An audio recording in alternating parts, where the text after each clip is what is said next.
This morning, as the fog was lifting over Greenland, we started early to see the village and to spend time learning more about the culture of the community. This is a fishing community. It is dependent on access to the fishery, and they're concerned about the changing climate and its impact on the halibut. We also had an opportunity to go to the museum to see some of their heritage.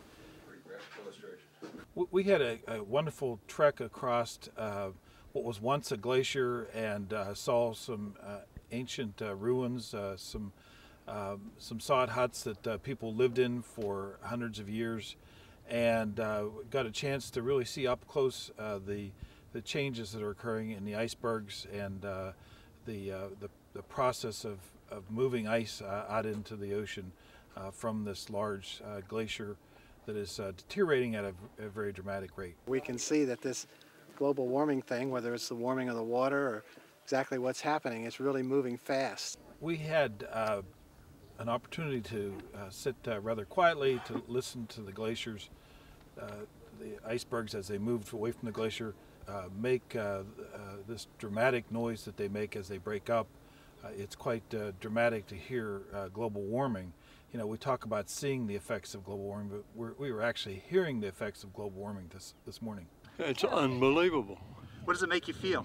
Makes me feel so small in this world, and I'm worried about it. One of the things about this part of the world is mosquitoes are ever present. They're natural. This is a common thing this time of year, but they certainly are looking for a blood feast, and they do feed on caribou and other mammals, but if a human is nearby, they'll also work on us, and you'll see that today. And the recent Intergovernmental Panel on Climate Change reports. Now, you probably heard. We also had good discussions from Jeremy Simons about what's happening on climate change to set the stage for Dr. Krell's discussion. This is Larry Schwacker, and I am here with a group of folks in Greenland, and I want to thank you for joining us. I want to introduce Bob properly to the group. Before I do, maybe I'll have everybody go around the room and introduce themselves to you. Oh, that'd be nice. So you know who you're talking to. Robert Krell is a good friend of National Wildlife Federation's, but more importantly, he was the chairman of the Arctic Assessment, which involved over 300 scientists, also involved for the first time in a major scientific study like this, the indigenous people.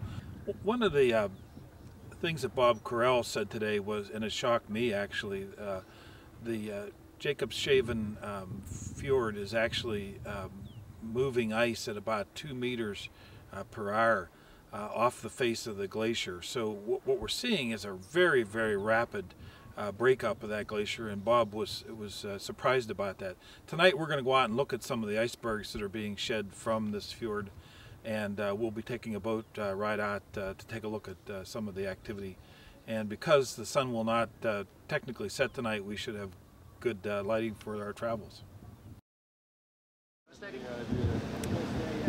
Well, I'll tell you something. It's the most beautiful places on the earth that seem to be really unlocking the secrets to global warming.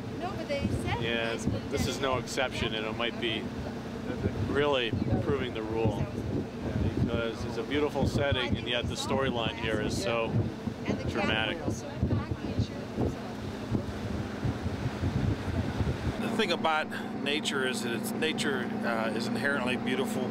Even when nature is going through some difficult times, it tends to maintain some of that raw beauty that we all are attracted to. We are seeing dramatic change, but that does not, in any way diminish the beauty of what we were seeing here in terms of nature. Well, I think the most impressive thing I've seen today is what we see out in front of us, and that is to say that these magnificent icebergs that are calving off the glacier that's right around the corner here. And this really brings to light, I mean, it really does point out that this is not a natural situation. It's going much faster than it should go. And I've never experienced anything quite like this. It's fantastic. It's just, without question, this is sort of ground zero. I guess this is the poster child for global warming. Lots of things happening here and happening very quickly, and it's not good. I hope you tune in tomorrow, and thanks for being a part of this.